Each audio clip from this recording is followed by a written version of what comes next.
Good morning, everybody. Welcome to day one of week 5 of the semester. Last week on Thursday, the last topic that we talked about was the solubility in water property for alcohols, ethers, and thiols. Just to quickly recap what we talked about, understand that when it comes to alcohols, ethers, and thiols, the rule of thumb is that if they contain 1 to 3 carbon atoms, they will be soluble in water. In the case of ethers and alcohols, they will be able to do hydrogen bonding with water molecules. In the case of thiols, they're going to be involved in dipole-dipole interactions. Now, there is an exception to the rule when it comes to phenols. So phenols, typically because of the benzene ring, they have 6 carbons, but they are actually slightly soluble in water, even though they have more than the 3 carbons atoms that I mentioned before. And that is because specifically it is known that phenols are actually slightly acidic. So not only can they hydrogen bond with water, when you put them in water, it acts as an acid, water acts as a base, and then we form what is called the phenoxide ion. And because water acts as a base, then as a conjugate acid, we have hydronium, H3O plus, being formed, okay? So in today's class, we are now going to move on to the last 2 functional groups that we have in this chapter, which are aldehydes and ketones.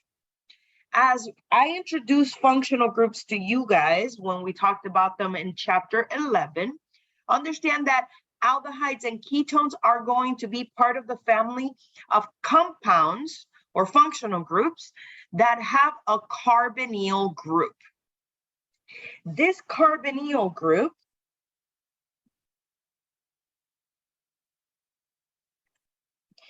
is this carbon double bonded with oxygen. That's what a carbonyl group is.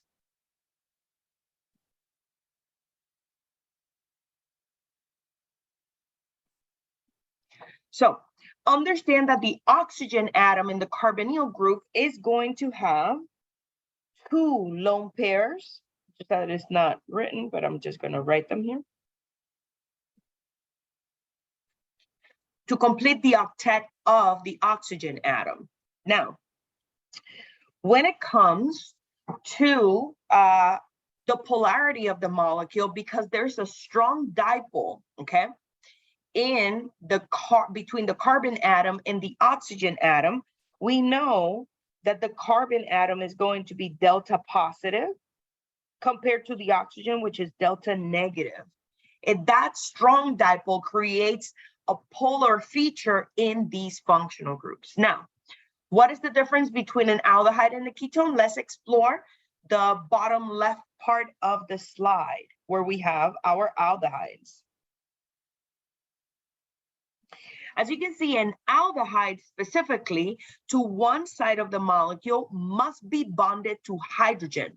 So that carbonyl group, it doesn't matter if that hydrogen is pointing to the right or pointing to the left. That carbonyl group must be bonded to hydrogen if that functional group is considered an aldehyde. When it comes to how we write aldehydes, understand that we can have the condensed structure for it. Another way that we can condense that carbonyl bonded to the hydrogen is by writing CHO.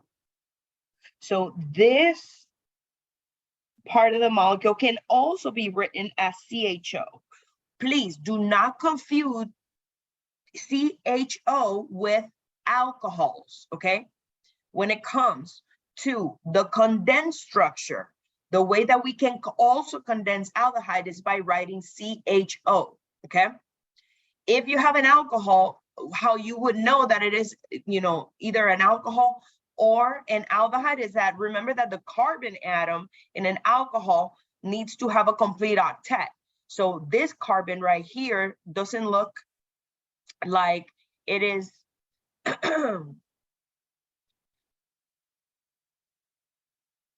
Can you guys hear me well? Just want to make sure. So the carbon atom here in the aldehyde, as you can see, doesn't require the hydrogens that an alcohol will have, okay? And you can see also that here we have the skeletal structure for the aldehyde. And sometimes the hydrogen is written, sometimes the hydrogen is not written, okay? Now, where do we see examples of aldehydes? Put a 1 in the chat if you have taken anatomy and you have gone to the anatomy lab face to face. Okay, there's a number of you. So when it comes to anatomy lab, one of the molecules that it is utilized in the preservation of specimens is formaldehyde. The IUPAC name for formaldehyde is going to be methanol. And pretty much what we have in methanol is a carbon atom, double bonded with oxygen, and on either side of the molecule, we're going to have hydrogen atoms, okay? So that is the structure of formaldehyde. So whatever you are taking anatomy and there's that pungent smell that maybe the cadavers have is the smell of the formaldehyde, okay? Now let's explore the structures of ketones, which we have on the right side of the slide, okay? When it comes to ketones, again, we're going to have a carbonyl functionality, but on either side of that carbonyl functionality, we must have carbon chains. So that carbonyl is going to be attached to carbon chains on either side. As you can see, the way that we write ketones, this is just how we write a condensed structure. And then another way that we can write that condensed structure for a ketone is that specifically, that carbonyl carbon can be written as CO in between the carbon chains that are in that ketone, okay? So an example of a ketone that maybe you guys are familiar with is acetone. And acetone is the simplest ketone. When we look at the atoms in acetone, this is the carbon atom double bonded with the oxygen. On either side of the molecule, we are going to have CH3s.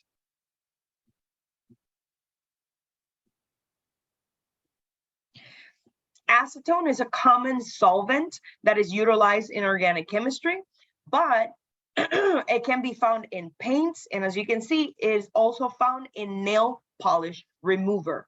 So whenever you go to a nail shop, you can smell the acrylic if somebody is getting, you know, those polymers and they're getting acrylic nails, but you can also smell the acetone, just because it is a chemical that is used in that industry.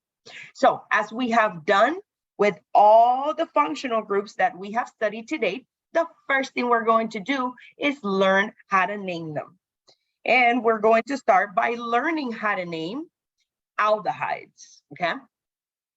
So step one, as we have done so far, and you guys are pros, and I'm so proud of you, you're going to find the longest carbon chain that contains the CHO group, meaning the carbonyl carbon with the hydrogen.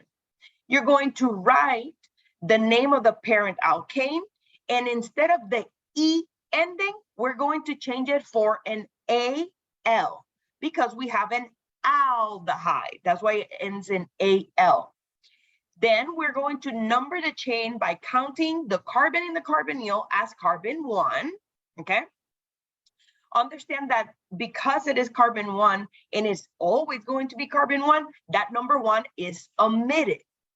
Then we're going to give the location and the name of the substituents as a prefix of the name of the aldehyde parent chain. Remember that when it comes to location numbers and words, we separate them by a dash or a hyphen. We cannot forget all the rules that we learned in the previous chapter when it comes to substituents. So let's work first on the molecule that we have on the top, which is in a condensed structure. What is the number? Let's put it in the chat. Of the longest carbon chain in the top aldehyde.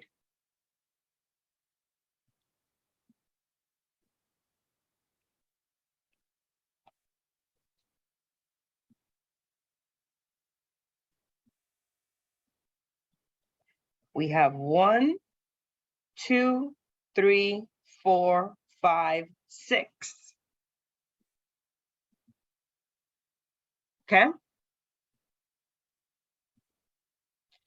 So the alkane name will be hexane, but we're going to delete the E and put AL. Okay, so this is hexanal. Now, when it comes to this, understand that we don't have to put one hexanal because that is redundant. In aldehydes, we do not do that. Now, you guys have learned that when we have multiple of the same, let me number my carbon chain 1, 2, 3, 4, 5, 6. What will be location and correct name for the substituents in this particular structure? We have 2 substituents. Great job. We have 3, 4 dimethyl hexanal. Okay. Now, understand that aldehydes can also be aromatic. Okay. And you guys learned previously 3 common names for different aromatic compounds. You guys had toluene, phenol, and aniline. We are going to add this aldehyde, this aromatic aldehyde, as part of that repertoire. So whenever you have a benzene ring attached to a carbon that is double bonded to oxygen and is single bonded to hydrogen, all of this is known as benzaldehyde.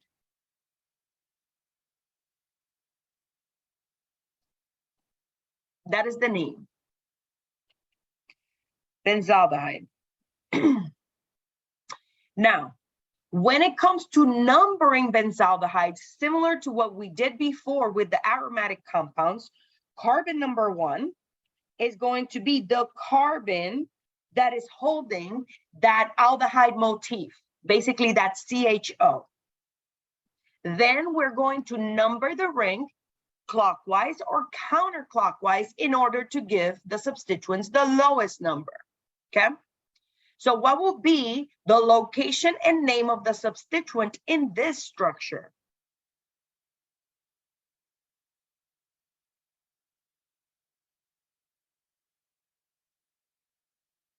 Excellent job. We're going counterclockwise.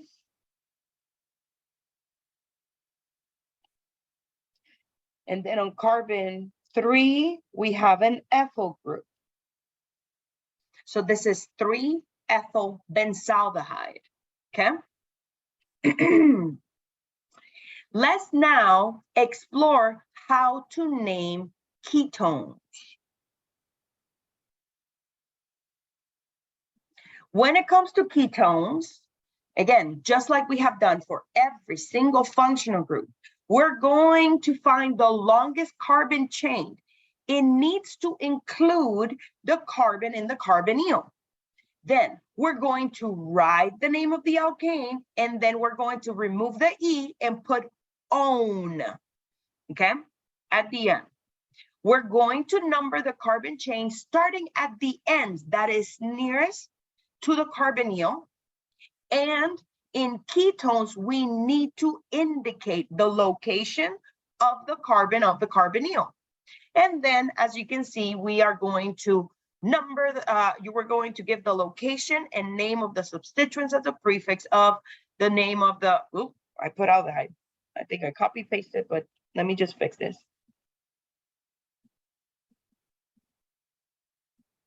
Of the ketone parent chain.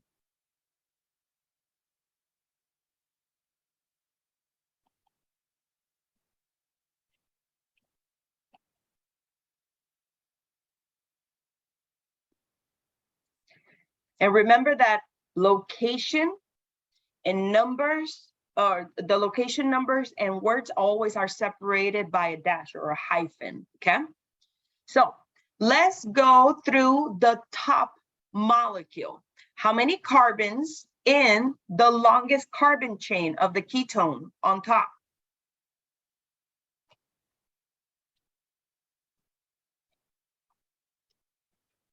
How many carbons?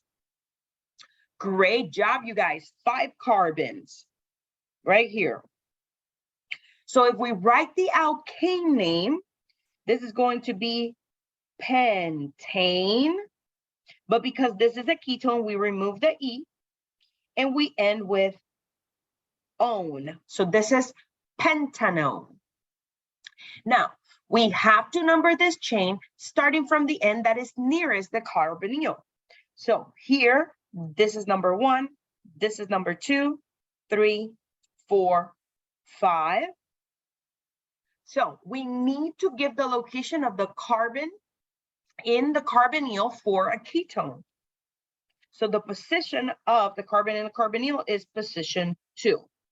Then as a prefix of that, we are going to write location and name of the substituent in this molecule. So what is the location and name of the substituent here? Great job. 4-methyl 2-pentanone. Now, ketones can be cyclic, okay? As you can see in the bottom example. So based on the cyclic molecule that we have here, what is the alkane name of that cyclic system? Just put it in the chat. What is the alkane name of that cyclic system?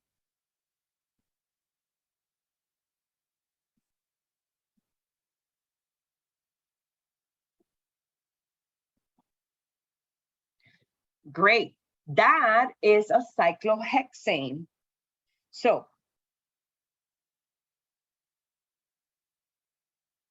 but because this is a ketone, we're going to erase the E and put on. So this is cyclohexanone. Great job. Exactly. This is cyclohexanone. Now, in a cyclic ketone, this is carbon number 1. The carbon in the carbonyl in the cyclic system is carbon number 1. Okay? Then understand that we need to number the ring clockwise or counterclockwise to give the locations of the substituents in the ring system. And then we have to put them in alphabetical order, just like we learned in the previous chapters. So taking this into account, we have to go 2, 3, 4, 5, 6. So what will be location and name of the substituents for this molecule, for the cyclohexanone?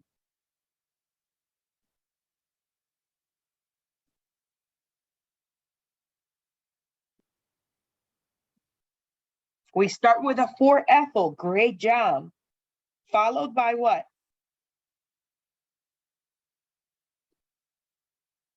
Great. Followed by the 2-methyl. And then the last word is cyclohexanone, okay? So remember, when it comes to testing and you guys are naming molecules, typically what I do is either multiple choice questions or drop down menus.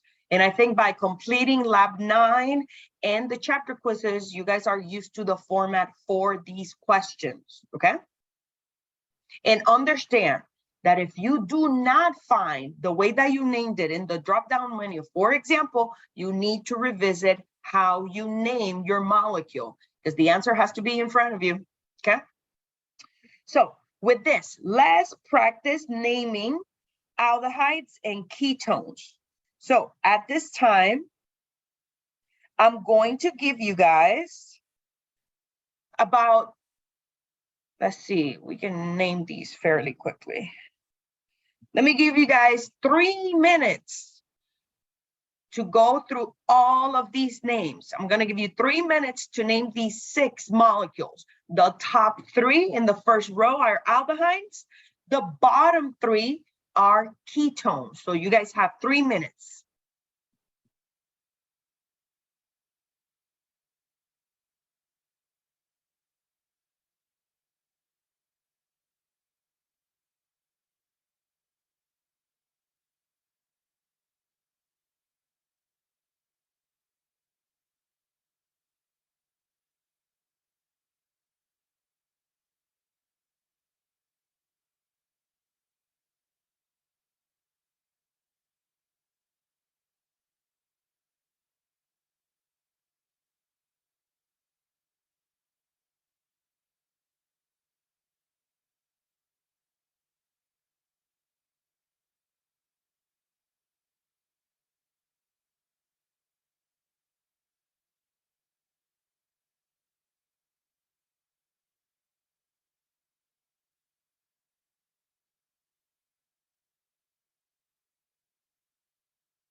Okay, let's go over the answers, starting with the aldehydes in the first row. So the first aldehyde that we have, the longest carbon chain is 1, 2, 3, 4 carbons in length. We have a substituent on carbon 2, which is 2-methyl. And then the name of the parent chain is going to be butanal. Okay? Put a 1 in the chat if that's what you got. Let me see how many people got it correctly. Awesome. Great job practicing. Let's go over the next one. We have a benzaldehyde. Again, if we have a CHO, okay, and for those students are like, Dr. Luz, I don't see the CHO here. CHO.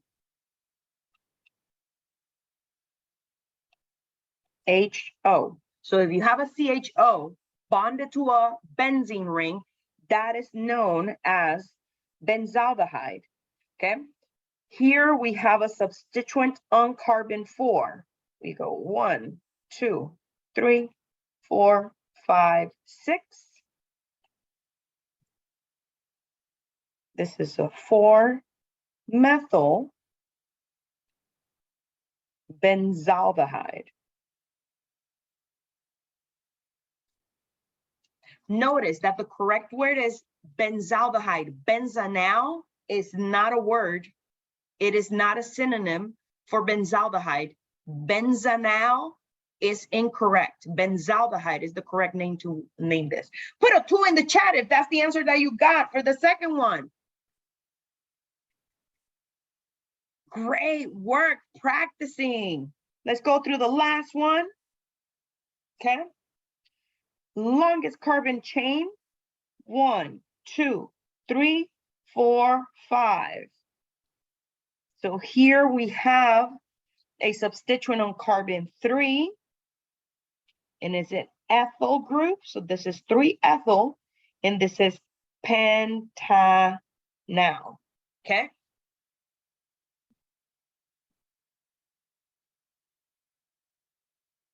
Put a 3 in the chat if you got the third aldehyde correctly. There's a question in the chat why I didn't count the carbon in the CHO group in benzaldehyde.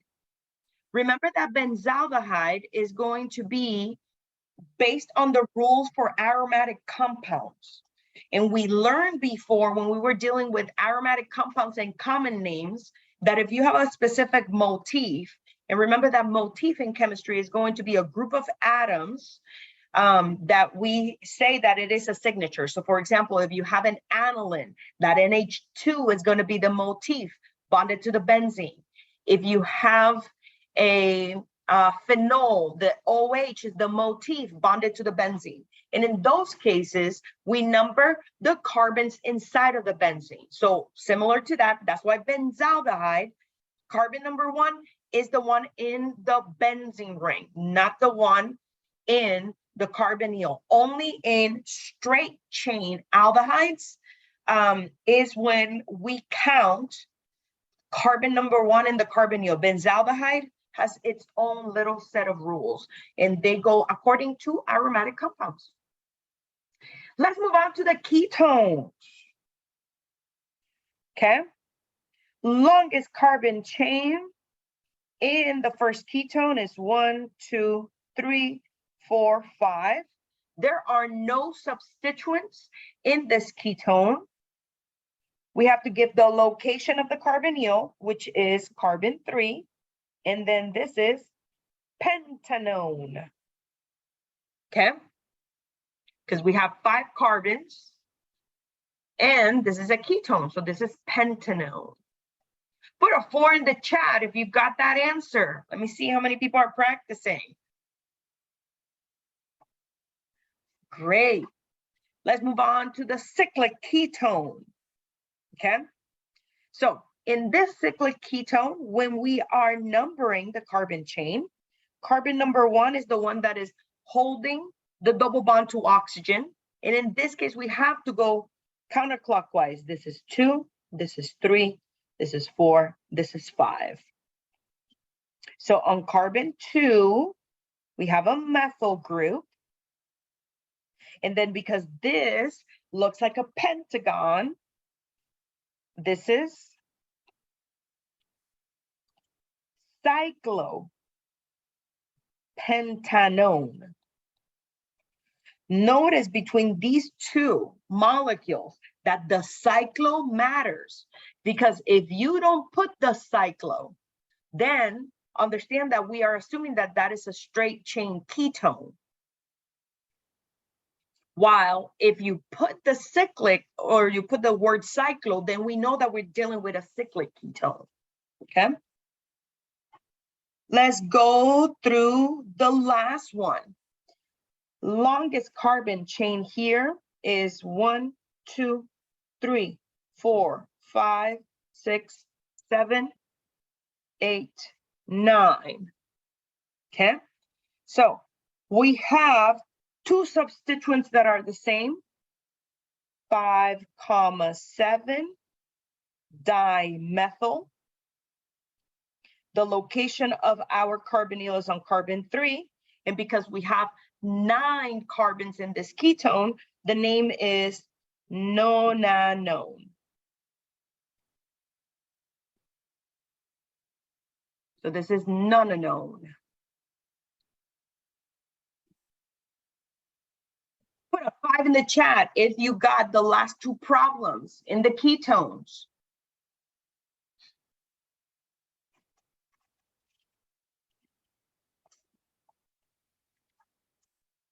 Questions, naming aldehydes or ketones.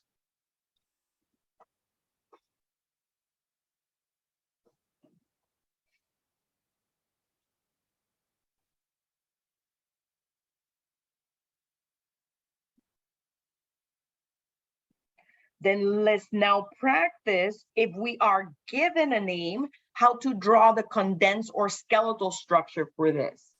So in the first problem, we have 2-chlorobutanol, okay? How many carbons do I have in this structure? How many carbons? In 2-chlorobutanol, great. So based on the name, put an A for aldehyde, K for ketone. What do we have based on the name? Great, we have an aldehyde. So we know that we need to write C, double bond O, single bonded to hydrogen. Then we write 3 more carbons. 1, 2, 3. Those are your 4 carbons in your butanol. On carbon number 2, we have a chlorine. Now we add in the hydrogens. So this is 1, 2, 3, 4. How many hydrogens do we add to carbon number 1? Great job, none. What about carbon number 2?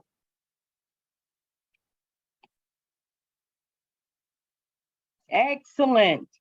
Carbon number 3. And carbon number 4. Great job. You guys are getting the hang of putting in the carbon atoms in a condensed structure. Now let's move on to do the skeletal structure. In the skeletal structure, understand that the hydrogen, sometimes for the aldehyde, this one is illustrated, sometimes it's not, okay? So this is carbon number 1, this is carbon number 2, 3, 4. See that my vertex is pointing down, so the chlorine is going to be pointing down. This is the skeletal structure for 2-chlorobutanol, okay?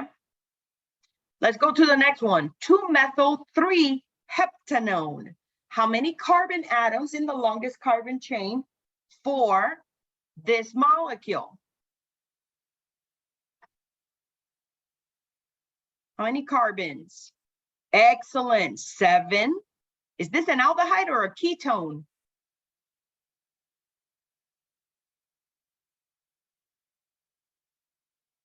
Excellent, watch the spelling. Ketone does not have a Y. I know that it sounds like it has a Y, but it doesn't, okay? So be careful with that. Ketone is spelled Ketone. So in this ketone, we have 7 carbons. 1, 2, 3, 4, 5, 6, 7. On carbon number 3 is where we have the double bond oxygen. On carbon number 2, we have a methyl group, okay? 1, 2, 3, 4, 5, 6, 7. Let's now add the hydrogens. Again, I'm just making you guys practice. We have an exam this week. How many hydrogens does carbon number 1 get? Awesome. What about carbon number 2? Excellent. Carbon number 3. Awesome. Carbon number 4, 5, and 6. Great. These are all CH2s. And what about carbon 7? Awesome. So whenever we have to draw, I'm not going to mention now the hydrogens. I see that the majority of you guys get it, okay? So now let's draw the skeletal structure. So if this is carbon 1, 2, 3, 4, 5, 6, 7, okay? Carbon number 3 is where we have the double bond O. Carbon number 2 is where we have the methyl. And that will be the skeletal structure, okay? 4, 2-methyl, 3-heptanone.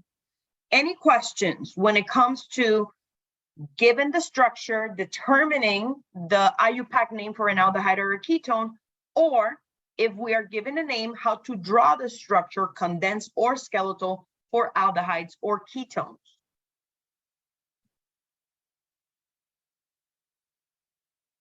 There's a question in the chat. How do you know you need to add a hydrogen? Remember that when it comes to these functional groups, the other atom, other than the ones that I mentioned, based on the functional group, need to be hydrogen atoms, okay? The name is what tells you that you need to add whatever substituents, but whenever we're filling in condensed structures, we need to add hydrogens. We base the number of hydrogens that need to be added to the carbon atom based on how many bonds already that carbon atom has. So for example, carbon number 1 here only has 1 bond. And since we know that carbon is one of those atoms in the periodic table that needs 8 electrons, meaning 4 groups attached to it. Carbon respects the octet rule. Then it needs 3 hydrogens in order to complete its octet. Like in carbon number 2, it has 3 bonds. So it only needs 1 more hydrogen to complete its octet.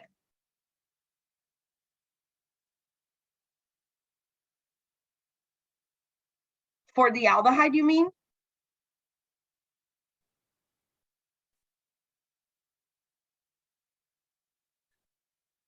I know that for the first one, I need to add a hydrogen because it is an aldehyde. And in an aldehyde, you know that you need specifically a C double bond O bonded to hydrogen. That's what makes it an aldehyde.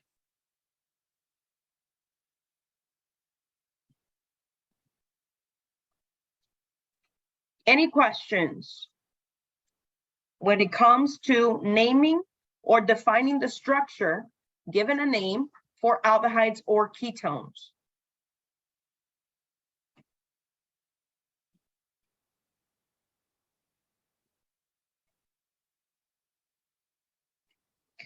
Now, let's move on to talk about the properties for aldehydes and ketones when we place them in water, okay? So, similar to what we've seen to some functional groups that also have that electronegative oxygen, aldehydes and ketones can form hydrogen bonds in water because the oxygen in the carbonyl is going to be involved in hydrogen bonding events with water molecules. Specifically, if we look at the figure that we have on the right side of the slide, we can see that in the top one, we have an aldehyde, okay? We have ethanol. In the bottom, we have propanone, in other words, acetone. Now notice that these hydrogen bonding events happen between the hydrogen atoms in the water and the oxygen in the carbonyl. Okay, so in biochemistry, you will see that this hydrogen bonding event is called hydrogen bond donor and hydrogen bond acceptor.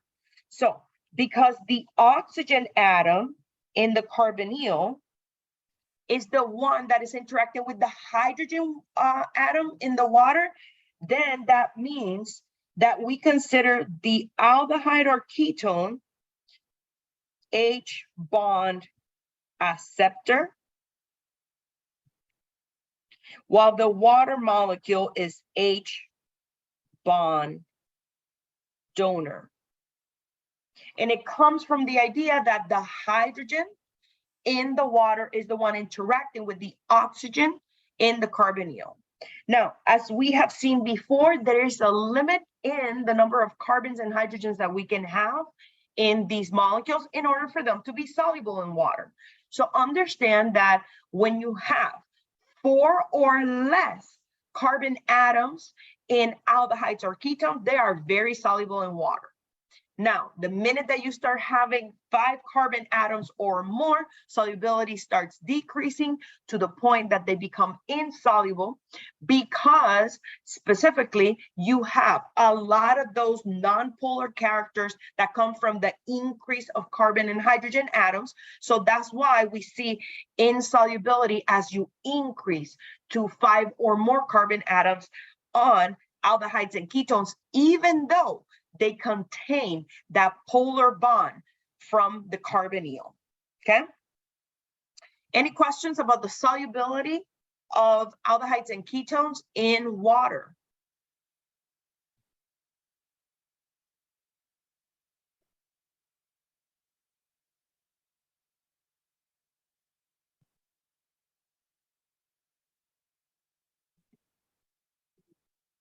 Then now we are going to move on to my favorite portion of organic chemistry always, which is reactions, okay?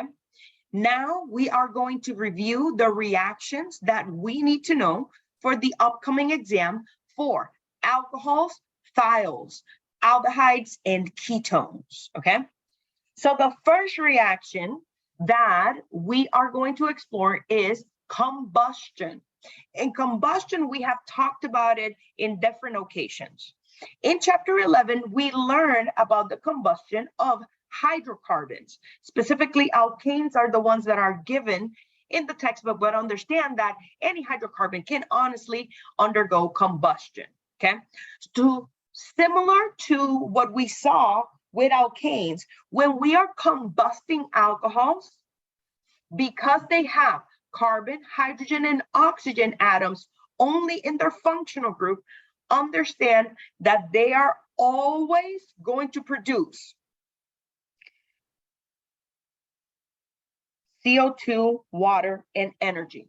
So whenever you see that you have an alcohol plus molecular oxygen gas, you do not need to balance it. What you need to know is that the product of the reaction is going to be carbon dioxide, water, and energy. An example of the combustion of an alcohol is what we see in flaming desserts, okay? So if you go to a restaurant and you order bananas Foster's, or as you can see here, they're just flaming some pineapples. So these flaming desserts, what they're doing is that they are just combusting the alcohol in the liquor that they put in it, and they're just leaving the molecules that give the flavors of that. It could be rum, it could be different things, it could be brandy, what they utilize, but understand that once they flame it, you guys, all the alcohol is gone. Because I know that sometimes people are like, oh my God, but this is gonna get me drunk. Once the flame has happened, you are just combusting all the alcohol out. So understand that there's no alcohol left in the dessert, okay? But this is the combustion of an alcohol. The next reaction that we need to be familiar with is the dehydration of an alcohol, okay? Dehydration of an alcohol is going to be the opposite of what we saw in chapter 11 of hydration. So hopefully you guys can recall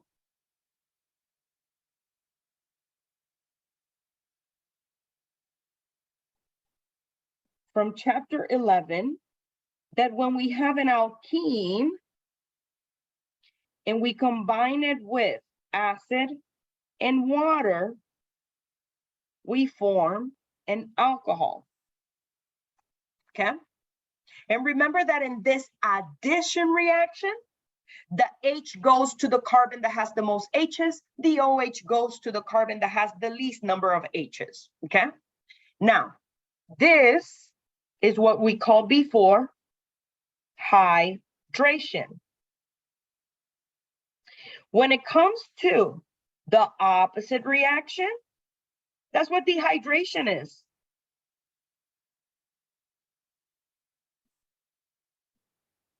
And in a dehydration, then understand that that alcohol is going to be put in acid and is going to be heated. And what you get is an alkene and water. Okay. Now, when it comes to defining dehydrations, we need to understand that the alcohol doesn't matter if it's primary, secondary, or tertiary. Any alcohol can be dehydrated to form an alkene. The important thing that we need to have in a dehydration reaction is that we need to have the OH and next to the carbon that is holding the hydroxyl group, we need to have a carbon atom with a hydrogen, okay?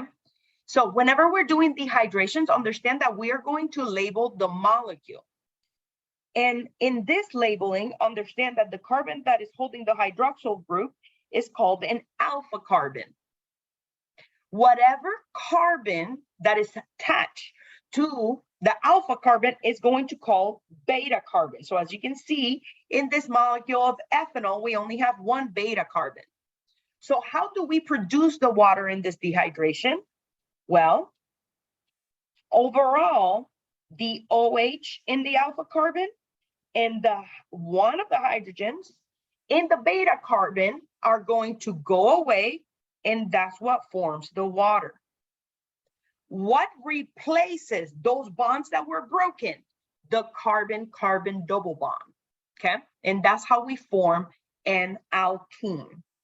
Let's now practice predicting the products to see if we can define, okay, what are the functional groups that are going to be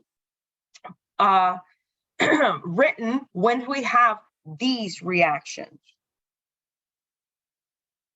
Okay, so here we have a series of reactions.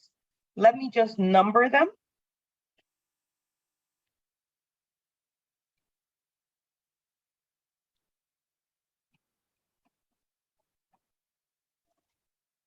Let's put in the chat, which one of these reactions is a combustion reaction? Look at the functional group, look at the reagents. What number corresponds to a combustion reaction?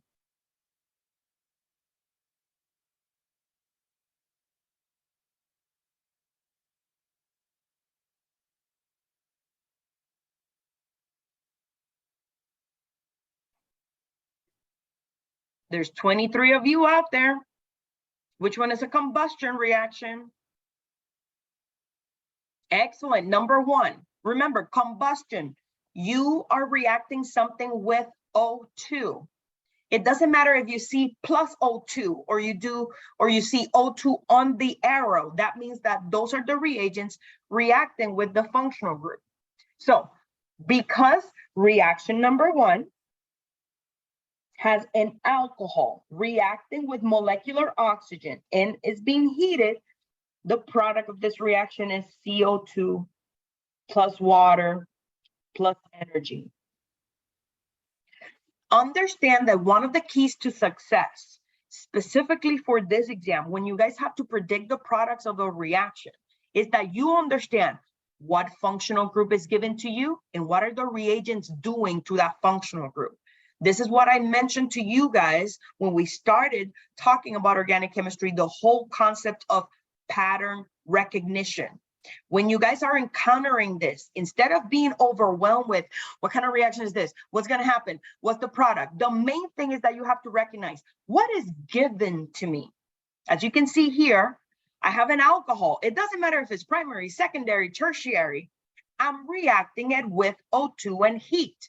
Immediately, your brain has to register that's a combustion reaction. That's why the products are CO2, water, and energy, and you're done.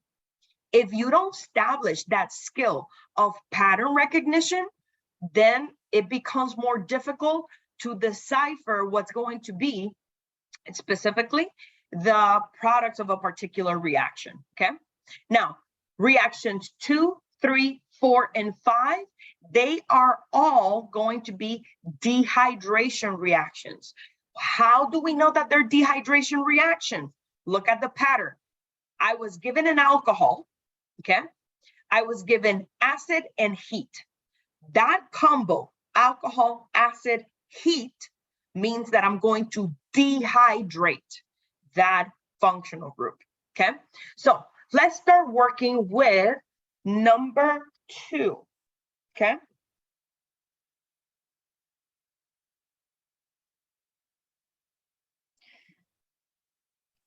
Just because I like to review every time we are possible, what kind of alcohol is in number 2? Primary, secondary, or tertiary? Let's put it in the chat, 1, 2, or 3. What kind of alcohol do we have on number 2? Great job. It is secondary. The carbon that is holding the OH has carbon chains on either side. So that's a secondary. Now, as I mentioned to you guys, if you're given an alcohol and you need to dehydrate it, we need to label, okay, the carbon atoms here. So for the benefit of those students that still need to see the carbon atoms and understand that in exams, I interchangeably use condensed and skeletal. Make sure that you know how to work with them, okay? This is carbon, this is carbon, carbon, carbon, carbon, carbon. So when it comes to this has 3 hydrogens. This has 1, this has 1, it has 3, this one has 2, this one has 3, okay? Let me go ahead and label my carbon atoms. No problem. There's a question in the chat. How do we know that it is secondary? We know that it is secondary because when it comes to determining if something is primary, secondary, and tertiary, you look at the carbon that is holding the OH. Because that carbon atom is bonded to 1 carbon chains, 2 carbon chains, that's what makes it secondary. If it's bonded to only 1 carbon chain, then that means that it is primary. If it's bonded to 3 carbon chains, then that means that it is tertiary.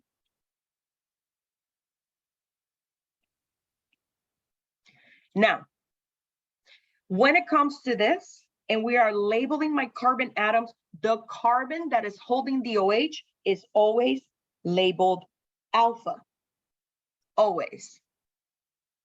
Then the carbons attached to that are going to be labeled beta. So we have beta number 1 here, beta number 2, okay? Those numbers were given randomly. It's not that the one on the left is always 1, the one on the right is always 2. I just decided to label them 1 and 2 because you could do beta prime, beta double prime. So I'm just labeling them to distinguish them. Now, remember that in a dehydration reaction, we are going to dehydrate by combining the OH in the alpha with the hydrogen in the beta, and we're going to do it one at a time. So let me ask you guys at this point, when we look at carbon that I label beta 1 versus carbon that I label beta 2, are they the same or different? S or D? Are they the same or different? Excellent. We can see that they're different, right? Because look at all the stuff that we have to the left of that molecule, okay? We have bonded to that CH, we have a CH2CH3, we'll have a CH3 to the other side, while beta 2 is going to be only a CH3. What does that mean? Since with our beta carbons are different, that means that, let me just write those notes so people have them. Since beta 1 and beta 2 are different,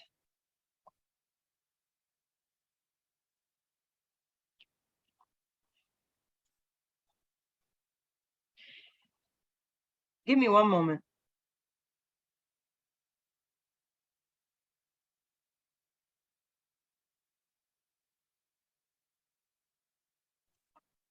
So since beta 1 and beta 2 are different, okay, two alkenes will be formed. Okay. Now, I am going to draw the structure so you guys see how we form those alkenes. So let me just rewrite my molecule 2 times. I'm going to do the skeletal.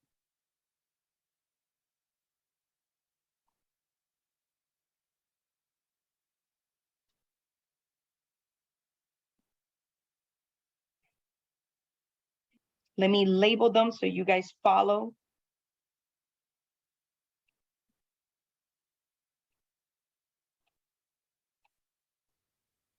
This OH and this H are this H and this OH. Okay. So the alkene that comes from these two forming water is going to be the following one.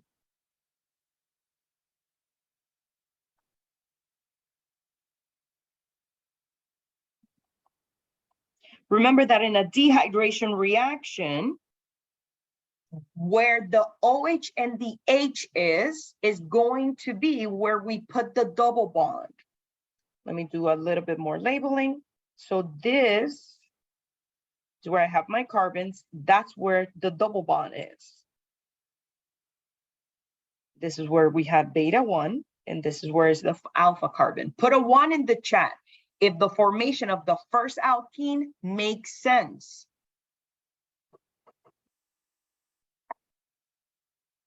Put a 2 in the chat if I have to repeat how I wrote that alkene.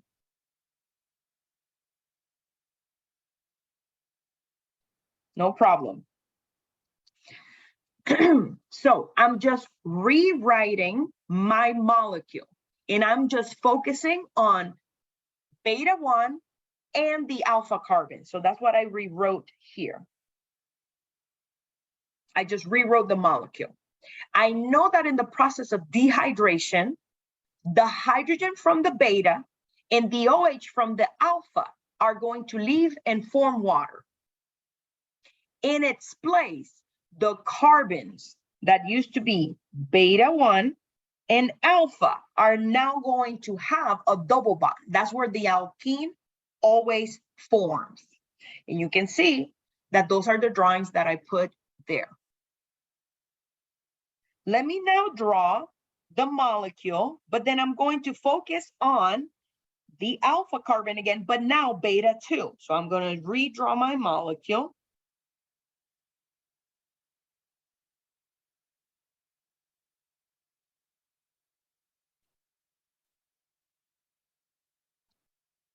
Remember that there are 3 hydrogens on beta 2, but I'm only drawing one of them. So this is beta 2 carbon.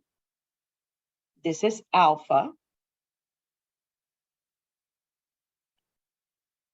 So that's a beta 2 carbon, that's the alpha. This H and this OH will form water. Now, what is going to be my alkene? I redraw my molecule.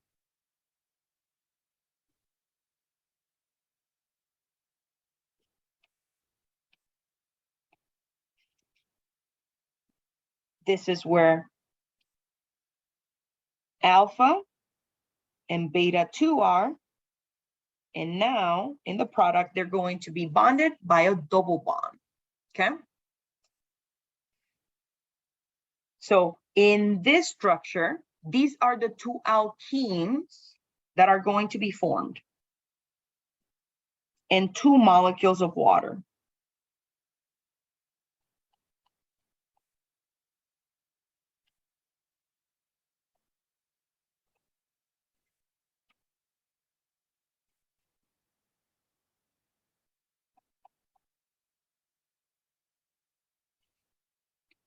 Let's do a little bit of more practice to solidify this concept. Let's move on to carbon 3, okay?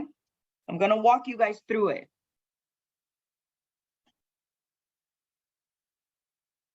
This is the beta carbon. Let's put it in the chat, 1, 2, or 3. How many beta carbons do we have in this structure?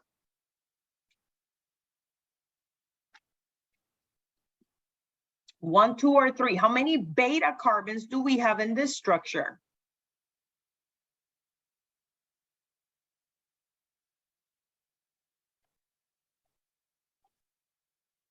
The people that are putting 3 in the chat, you're correct. Okay. Or sorry, I put a beta. This is alpha. So since this is alpha, we have 3 betas. There's a beta right here, beta right here, beta right here.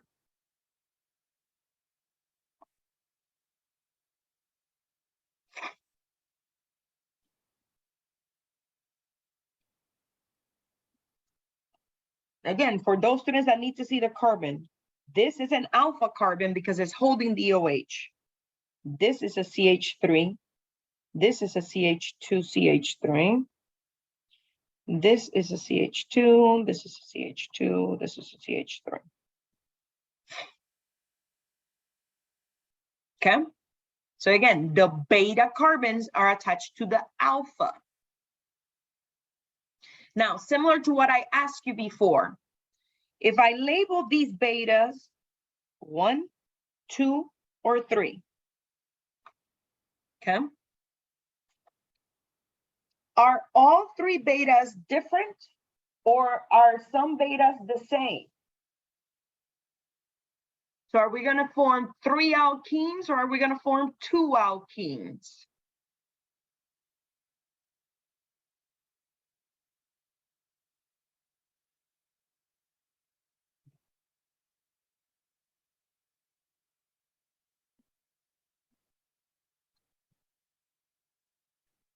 That's a great guess, but that is incorrect. We're going to form 3 alkenes. Let me illustrate why.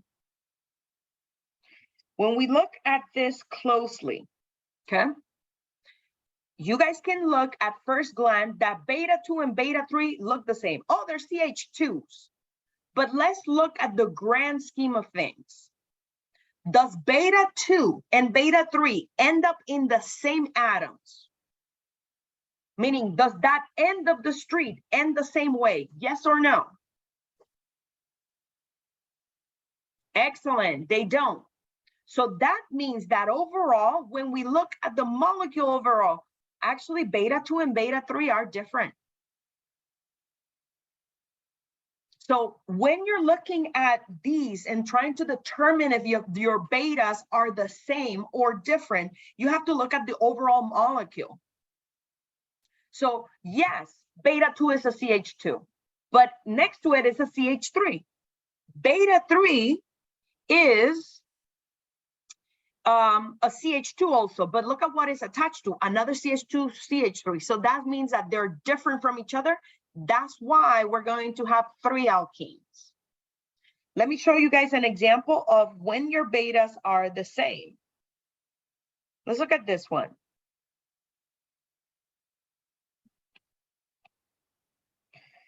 This is alpha. There's a beta right here. There's a beta right here. There's a beta right here. 1, 2, 3. Let me add in the carbons and hydrogens. So there's a carbon right here. This is a CH3. This is a CH2.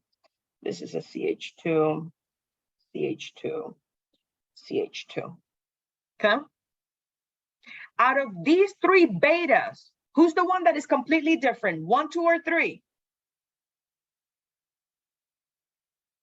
Out of the betas in this structure, which one is the one that is completely different? 1, 2, or 3? Great observation. Number 3, excellent.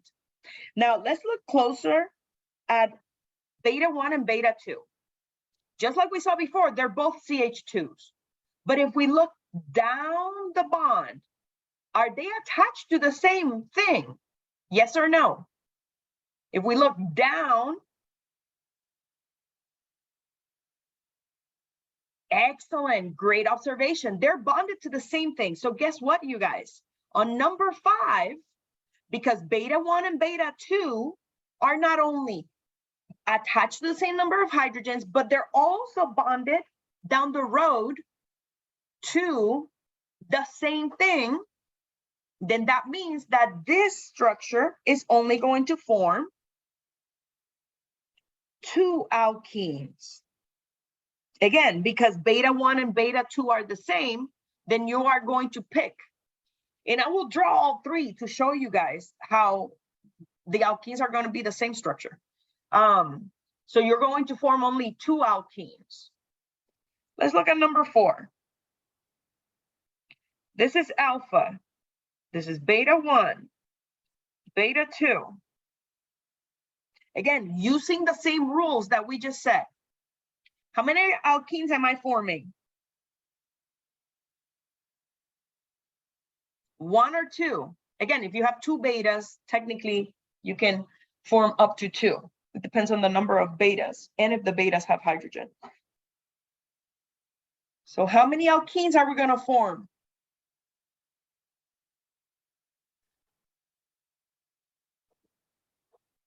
Great, only 1. Because if we look at this structure, yes, beta 1 and beta 2 are CH2s, but look at what they're attached to. Oh, they're attached to the same thing, which is a CH3. So that means that in this one, we only form 1 alkene. Okay? Questions on how to determine if I'm given an alcohol, okay? How many alkenes am I going to form? And please do not generalize, because sometimes I feel that students make their own rules and they're like, but you said, no, I didn't say nothing. Okay? Because I'm showing you guys, number 2 is a secondary and it gives you 2 alkenes. But look at number 4, that's also a secondary alcohol and we form 1 alkene. Hey, number 5 is a tertiary alcohol. You form 2 alkenes. Please do not generalize in saying like, oh, if it's this type of alcohol, this is the many alkenes that you're going to form. I never said that, because you have to take it case by case. So please don't generalize with rules that I have never said, because if there was a rule like that, trust me, I would have taught it to you.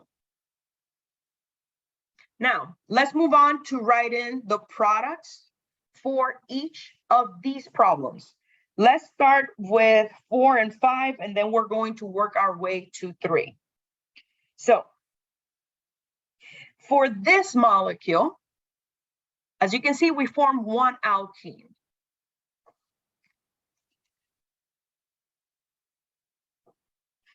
That alkene, you could write it as CH3, C, double bond,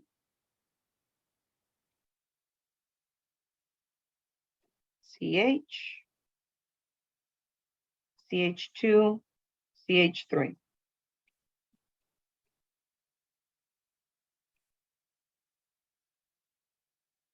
Now, for those of you that are like, is she for real? Like you can only form 1 alkene? Let me show you something. CH3, CH2, CH, double bond, CH, CH3. You guys already know how to name alkenes.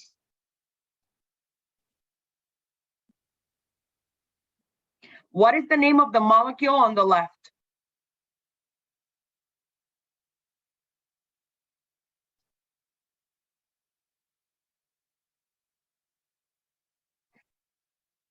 What is the name of the alkene on the left?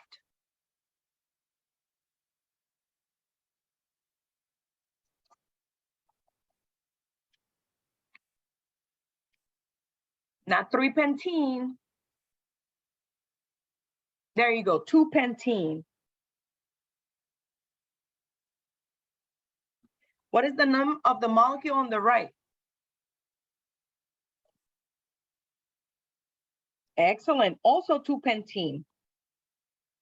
So even if you were tempted to say like, oh, but I formed 2 alkenes, I have 2 betas. Look at what you're forming. The same molecule. That's why you only form 1 alkene. Okay? Put a 1 in the chat if it makes sense. Why we make only 1 alkene when you have betas that are the same? Because even if you're tempted to write as a product, and again, and here we have an online format, you guys are not submitting anything to me, but when you're rationalizing of why is it that was only 1 alkene, hey, even if you propose that there's 2 forming, it is the same molecule. That's why overall you're forming 1.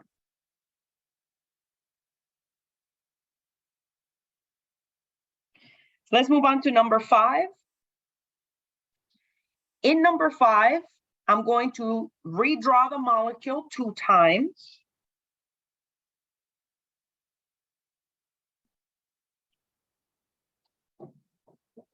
There's an OH here. And I'm going to first say this is alpha. And this is the hydrogen of beta 3.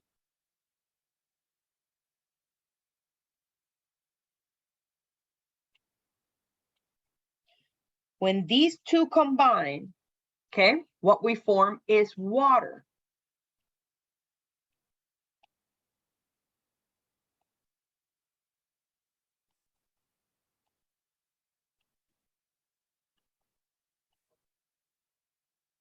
When I'm drawing my molecule,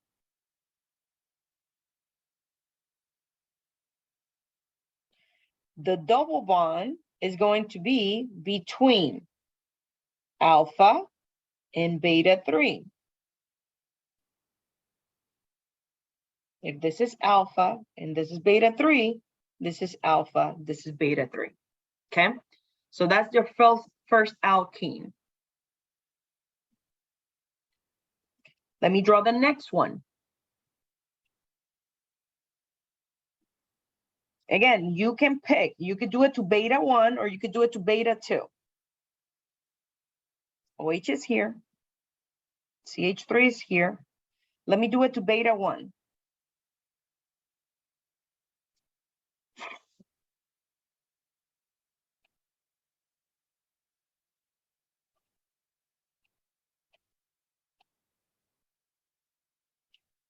This is beta 1. This is alpha.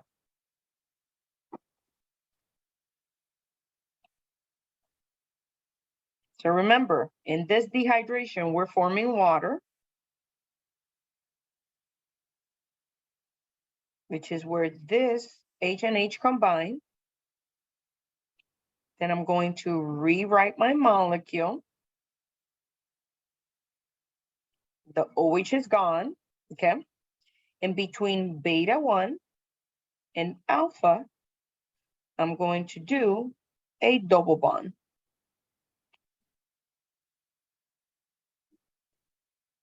And that's how you form that alkene.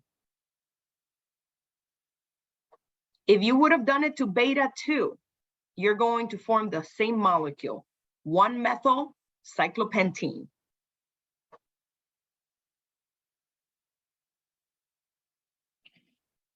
Let's move on to number 3, in which we have 3 alkenes. Okay. The 3 alkenes here are the following.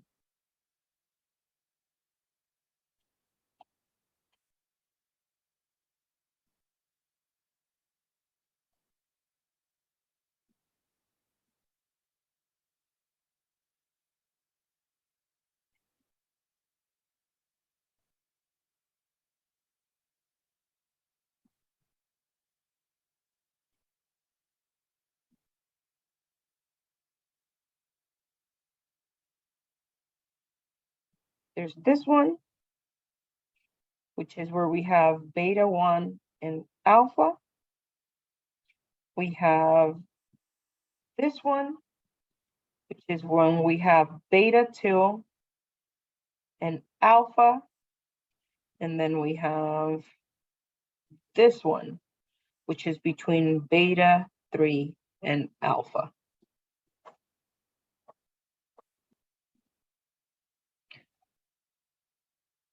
Questions on combustion or dehydration of alcohols?